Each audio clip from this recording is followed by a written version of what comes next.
following is a chapter reading by the Worm Audiobook Project. Please support the original author at parahumans.wordpress.com. Thank you and enjoy.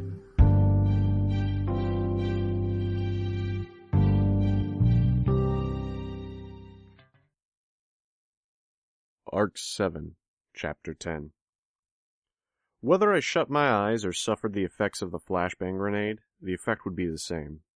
The moment we took our eyes off Night, she'd become what Tattletale had termed all-monster. I opted to have more control over my temporary blindness, clamping my hands over my ears, dropping into a crouch to shove my face against my knees, eyes wrenched shut. I sent every bug in my immediate vicinity toward Night, in hope of slowing her down, even a fraction. The flashbang went off while it was still over us. The last time I'd been around one when it went off, I'd had a wall between me and the detonation. I wasn't so lucky this time. It wasn't just bright and loud. The blast rattled through me, left me dizzied, unable to balance, almost incoherent. It was scarily like the concussion I'd endured. Night was already moving.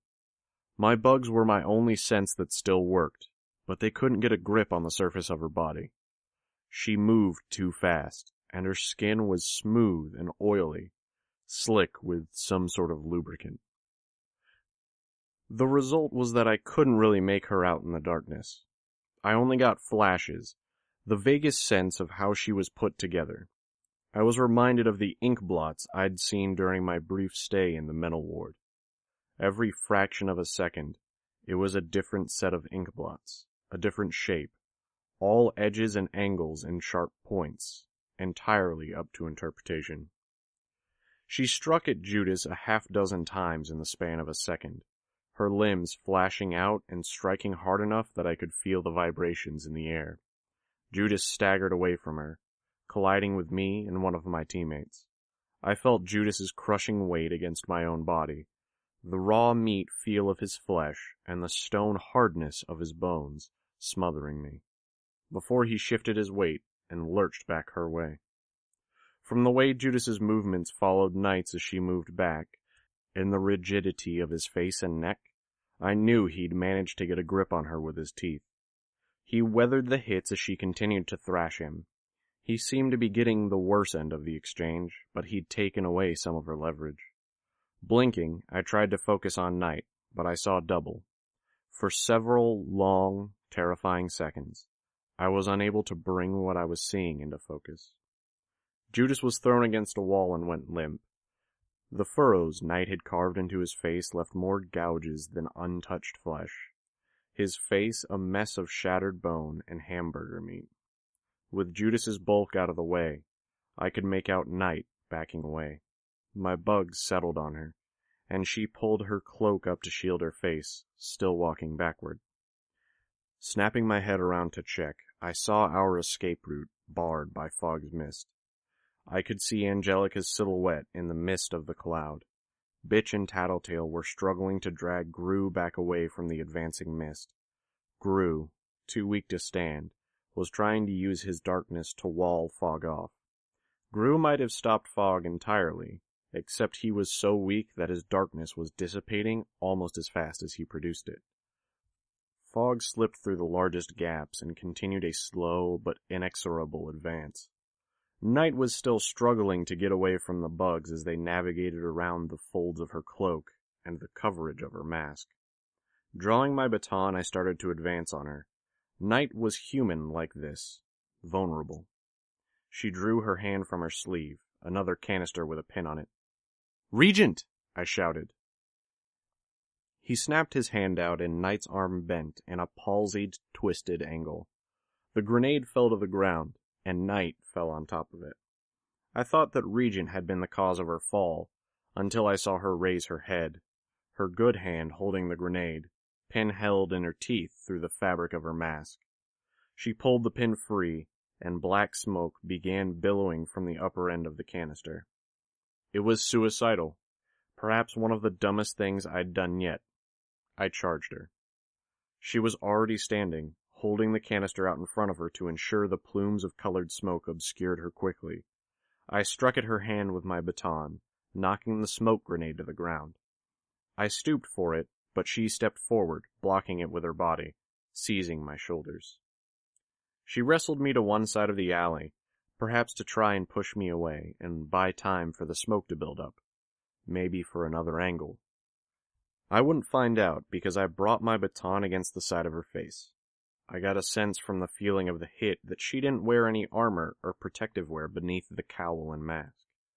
Knight staggered from the blow, and I drove my shoulder into her.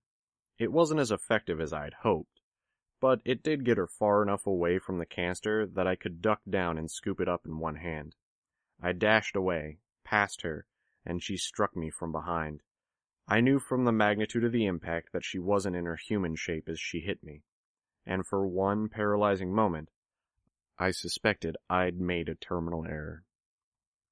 The blow was enough to knock me to the ground and make me roll a half-dozen times before I could stop myself. I cast a glance over my shoulder as I stopped.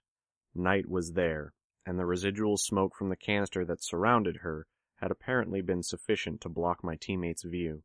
Stupid of me to turn my back. I was lucky that she hadn't had more than a second or two in her transformed state to act. I scrambled to my feet, not taking my eyes off her, and rapidly backed up.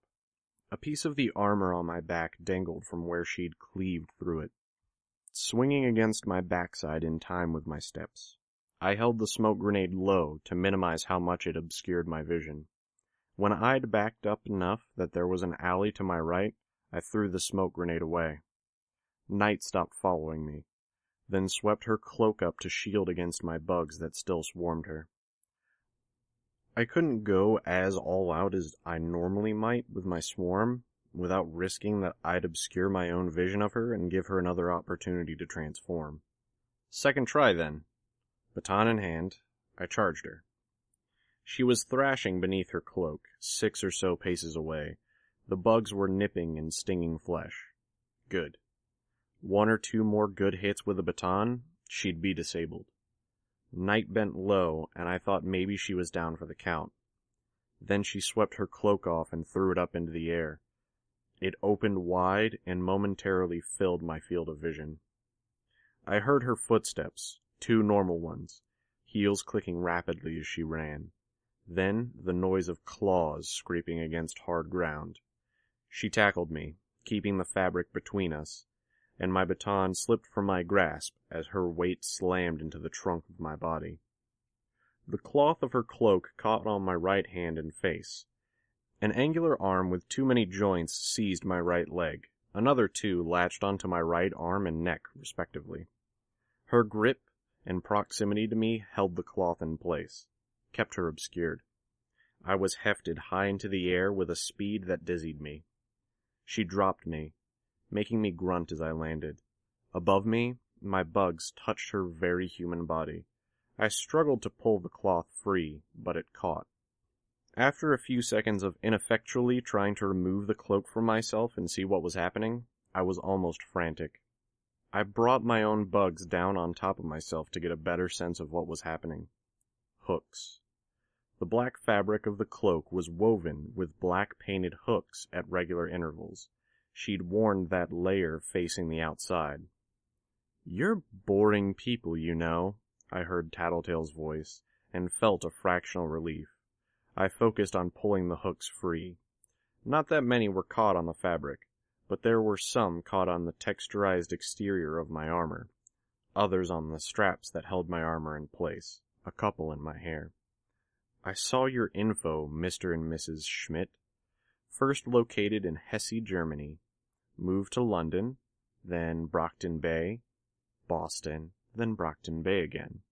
No kids, cat, nothing interesting about you, besides the obvious. I'm thinking you even have your dinners on rotation. Chicken and rice on Mondays, steak and potatoes on Tuesdays?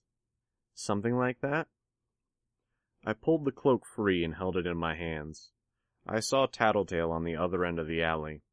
Fog had advanced quite a bit, but Regent and Bitch had apparently gotten Gru up on Brutus's back, and both Brutus and Judas were with them. Brutus moving painfully slow, while Judas was apparently blind or nearly blind from the damage to his face. They all stood not far behind Tattletale, masked by traces of the smoke from the smoke bomb. Night stood closer to me than the others. I could see how she had various pieces of equipment strapped to her hips, forearms, and back. Grenades, canisters, knives, something that looked like spray paint. She swatted at the bugs that were crawling around her face and eyes, but her attention was on Tattletale. I could have stood, maybe, but I didn't want to draw her attention. So I was at a loss to figure out how to fuck with you. You're two-dimensional, until I remembered that you left the Empire when Purity did, and when she came back, so did you. Night cocked her head a little to one side, listening. Again, she slapped at the bugs on one side of her face. Her face didn't feel swollen from what my swarm was conveying. Her eyes were open, blinking closed when a bug touched her eyelash.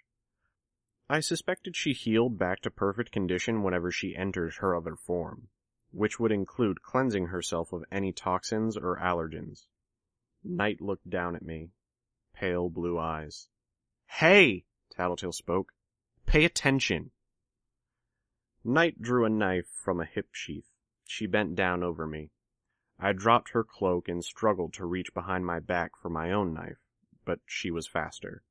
The blade pressed against my throat. My hand caught her wrist, stopping her from going any further. I was pretty sure my costume could take a cut from a knife, but if she found the gap where my mask was separate from the body portion of my costume that extended around the lower part of my neck, she could slide the blade through with no difficulty. "Damn you!" Tattletale shouted. I was only aware of Night's unwavering, unblinking gaze, the feel of her wrist in my grip, then the gunshots. Night didn't even scream. She dropped partway on top of me, falling onto her side, her weight on my legs. The villainess lay there, silently writhing, hands behind her back. Blood welled from holes in her lower back and the space where her buttock met her thigh. I glanced at Tattletale, who had her gun raised, looking slightly surprised and disturbed by what she'd just had to do. Any sense of relief I felt at Night being taken out of action was short-lived. Too bright to look at, Purity hurtled down from the sky to land just beside Night and me. I saw her raise one hand toward Tattletale and the others, energy welling up. The blast of light momentarily blinded me, and it struck me just why Purity had Night and Fog working as part of her personal squad. There were no happy coincidences there. She must have calculated how their powers could collectively work together. Her light and Fog's mist could blind their foes, with Night leveraging any opportunities gained. Alabaster and Crusader? Probably intended as the front line to slow the enemy down, take out the problem targets and buy time for the core group to do what they needed, or to do what they were doing now, and occupy enemies elsewhere. When I could see again, I tried to grasp what had changed and what had happened. Dust filled much of the alley. Night stood beside Purity, unhurt, and my teammates were on the ground. No blood, nobody dead or dying. At least, nobody that hadn't been dead or dying when Purity arrived. I was getting worried about Gru. He didn't look nearly as lively as he had 2 minutes ago. A channel had been carved out of the brick wall to Purity's right. Motes of light still danced around it. An intentional miss? No. It would have been Regent throwing off her aim. "Purity! Caden! Not looking for a fight!" Tattletale called out. She raised her hands, her gun dangling from one finger by the trigger guard. Purity just raised her hand, and more light began glowing in her palm. "Dale and Emerson," Tattletale added. Purity didn't lower her hand, but she didn't shoot either. "What?" "Aster." Tattletale stood up. "She's at Dale and Emerson, outskirts of town. The PRT has a safe house there, for when a villain's after someone, Or in case some member of the Protectorate or wards gets outed and their family needs a spot to stay. How? You worked alongside me when we were dealing with the ABB. Your subordinates and allies have as well. You know I have my sources. Don't believe you. You have no reason to tell me this. You told everyone. Tattletale interrupted. We didn't tell the media that stuff. I'm even a little pissed about it. Not just about us getting blamed, but that they didn't just attack you, but your families? It's fucked up. The entire reason we came here was to set the record straight and get you your kid back. Kaiser thought he'd get more out of this debacle if he turned you against us first, before directing you at the people or person who really sent the email. Purity shook her head. Tattletale added, It's up to you. Who are you going to trust when Aster is on the line? Me or Kaiser? That was her argument? I started to move to where I could attack Purity if it came down to it. A spear point pressing down against my collarbone stopped me. I looked up and saw Crusader behind me. Purity dropped her hand to her side. She told Tattletale, You're coming with me. Didn't expect any less. But you're letting my team go, and this destruction stops. And how do I know you're not just sacrificing yourself for them? Because whatever else you might be, Caden, you somehow, in some warped perspective, see yourself as an upstanding person. And if I wasn't an honest person when it counted, I wouldn't trust you to hold to that. Make sense? It didn't to me. It was circular reasoning. I wouldn't have listened if it were Tattletale trying to convince me. The question was whether it would get through to Purity. Purity stared at Tattletale for a long time. I was acutely aware of the spear at my chest, which Crusader could thrust through my costume and into me with a momentary use of his power. How easily Purity or Fog could give Night the opportunity she needed to slaughter my teammates. You're aware of the consequences if you're wrong?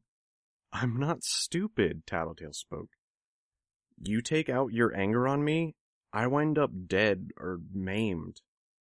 Purity stepped forward and grabbed Telltale's wrist.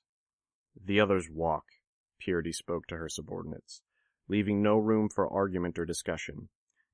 She wrapped one arm around Tattletale's ribs, and they were gone in a flash of light, a trail of firefly-like lights dancing in Purity's wake.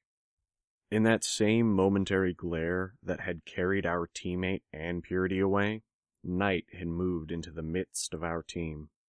She had a knife held with a blade pointed out of the bottom of her fist, pressed to Regent's throat. I get it, Regent replied, with a disinterested tone. You could kill us right here. May we go? Night sheathed the knife and walked through the group to Fog, who was gathering himself up in a human shape again, turning away to exit the alley.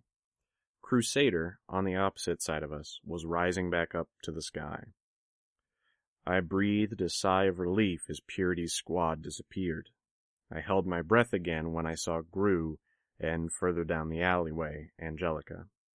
Gru's darkness was reduced to mere wisps around his body, which I took to be a bad sign. Hurrying toward him, I retrieved my cell phone, went down to the bottom of the contact list. It rang 3 times before it picked up. I heard ambient noise, maybe a fan, but the person on the other end didn't respond. Coyle? I spoke. It's Skitter. We need that doctor of yours, fast. Can you get to the same location as last time? I don't know. Gru and the dogs are hurt. We may need a ride. I will arrange it. Expect a call from the driver shortly. He hung up. Not quite so friendly as the last time we'd talked.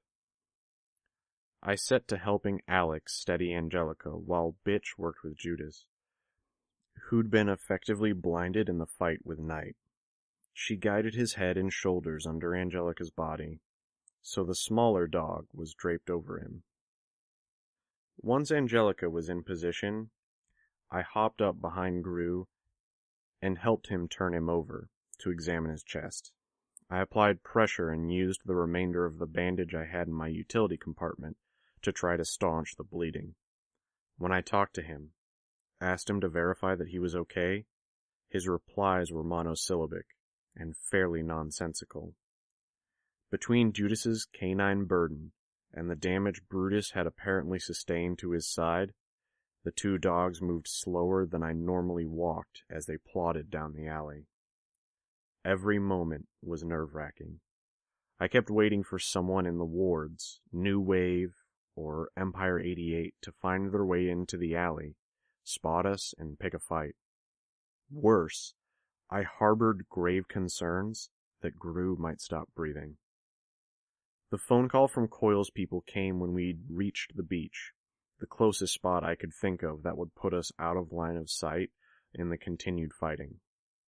I directed the guy on the phone to our position, and in my nervousness, I had to get them to verify, twice, that they'd safely made it through the barricade without any trouble. All we needed was another ambush at the barricades from more of Hookwolf's underlings.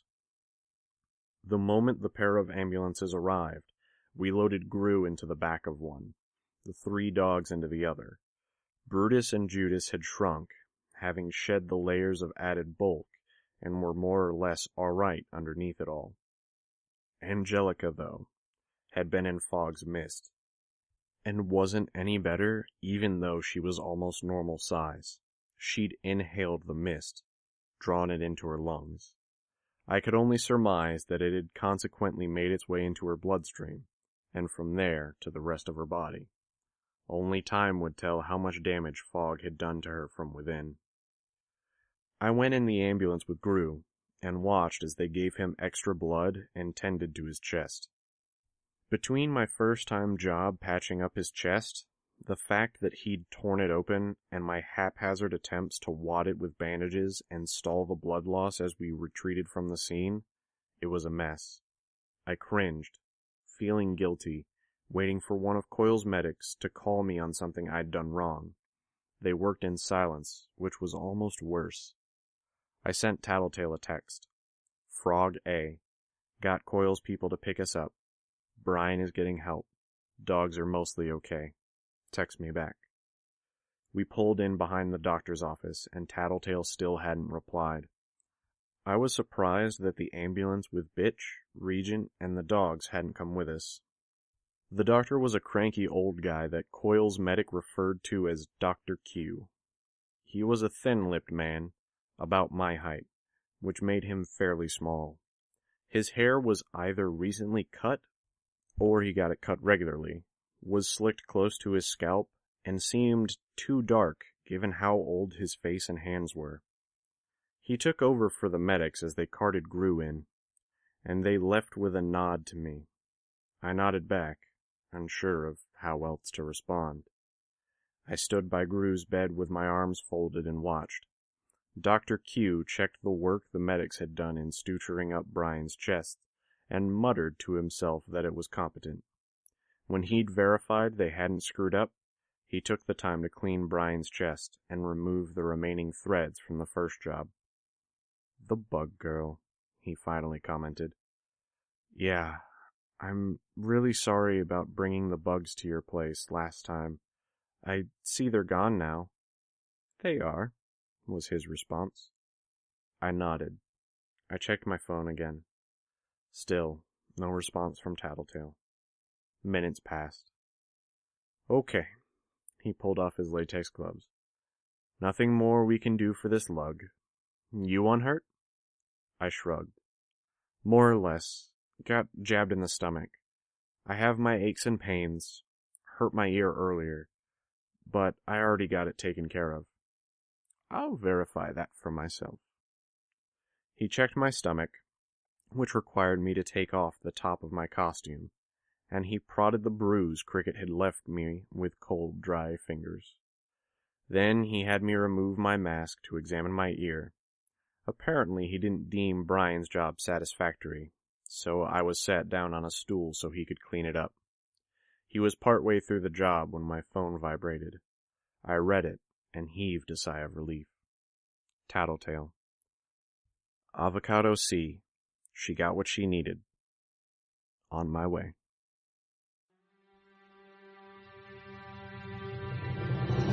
Hi, this is NSPB. You just finished listening to a chapter from Arc 7, Buzz, from the web serial Worm by J.C. McCrae. This production is brought to you by the Worm Audiobook Project. If you would like to know more about us, or to volunteer your own services, please check us out at audioworm.rein-online.org.